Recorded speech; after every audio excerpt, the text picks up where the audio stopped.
As we discussed earlier in the program, President Trump meeting recently with Kim Jong-un, and the big question is whether North Korea, in effect, will give up its nuclear program. It's a huge concern, but hardly the only one. Mixing Donald Trump with nuclear weapons is also, to many, a very scary proposition. Well, a group of mental health professionals called Duty to Warn says this, the most pressing question of our time, and Trump not the man to be in control of the big button. In fact, they say he may not even be fit for office. A new book called Rocket Man, Nuclear Madness in the Mind of Donald Trump digs more deeply into that. Dr. John Gartner, one of the book's editors and authors, and he joins me now. He's also the founder of Duty to Warn. And Doctor, the timing couldn't be more apropos given where we are. Give me an idea, and obviously, like in any profession, people in the mental health community, they'll approach this from different political persuasions and whatever else. It does seem to me, though, that regardless of whether people identify as red or blue, Republican or Democrat, there seems to be a unanimity or near unanimity in the mental health profession that this president is not someone we've encountered before in the Oval Office, and the concerns that he's already exhibited in nearly 2 years are of general and real concern to the national security. Is there any over-exaggeration with anything that I just said? No, unfortunately, it's very accurate. There's no question that our lives are in danger because the person who holds the nuclear codes is psychologically unfit, unstable, cognitively declining, sociopathic, paranoid, narcissistic, and delusional. So we start with that. That this is really a great risk, and we do have authors who are Republicans, who are Democrats, who are ex-military, former senators, and they're looking at it from a lot of different perspectives, but they're all seeing this immense risk. Then you add the fact that he has essentially extruded all the adults in the adult daycare center who could have been a restraining influence and replaced them with people like Bolton, who egg on his worst instincts.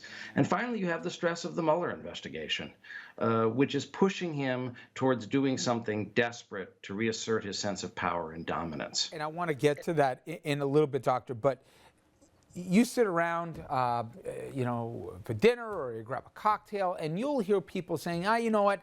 Yeah, I know he's a little crazy, but he's more crazy like a fox. This belief that seemingly these unhinged midnight tweets or that this unstable behavior is part of a master plan. Can you debunk that in that you've obviously followed as a group here his actions in real time and also the history, familial and otherwise, that led him to where he is today? This isn't part of some grand master plan, is it? No, it's not. I wish that he were playing three-dimensional chess, but he's not. And one of the reasons that we know that is because even people who work in the White House, staff members who are loyal to him, have been sending out the alarm, saying that he's becoming more dark and stormy, and they talk about the 25th Amendment. So even the people who are politically his closest staff and allies are actually some of the people who are most concerned. This is not a drill. I think one of the reasons people say that is because it's almost too terrifying to face the actual reality that this person is unstable and has unilateral authority to basically end humanity at any time he feels like it. And we don't know what's going to happen. This is a hopeful moment. But, Donald Trump, round and round he goes. And where he stops, nobody knows. It feels like the survival of mankind is a jump ball. Well, to that end, clinically, what tends to happen when people with narcissistic pathologies, when they do get unchecked power, when they become the authority in a situation, what do we see typically? How does that manifest in behavior? Yeah, Donald Trump is an example of malignant narcissism, a diagnosis introduced by Erich Fromm, a refugee of Nazi Germany, to explain the psychology of dictators. And one of the things he said is that these people become dramatically worse once they gain power. They become more grandiose, more paranoid, and strike out more forcefully and brutally against their enemies because they drink their own Kool-Aid and now they feel completely unbound.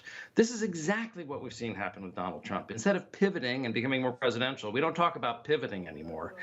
He's actually become more pathological. Now you combine that with the fact that we're also seeing signs of cognitive decline, organically based cognitive decline in Trump. Recently, he couldn't even repeat the lyrics of America the Beautiful. And then you throw in these situational factors of not having any restraining influences and the pressure of the Mueller investigation. And all of these things are creating a situation in which literally anything can happen. Doctor, you spoke about the Mueller probe, and that has been a concern for many, that as the probe closes in, how that tends to shape behavior about people with all the conditions that you just met. So pair those two together. Mueller closing in and somebody with obviously real issues beforehand, how that could manifest. Yeah, this is not someone who's going to gracefully get on the helicopter the way Richard Nixon did and resign. This is someone who's going to shoot it out like Scarface. Doctor, I appreciate both the time and the work on this. Sadly, I think we're going to have more conversations in the weeks and months to come, but I appreciate your time. Thanks for having me. All right, everybody. Let's switch gears. After that scary conversation, I'm going to give you a feel-good story next. We need one of those seemingly every day lately. You're going to meet an 8-year-old girl.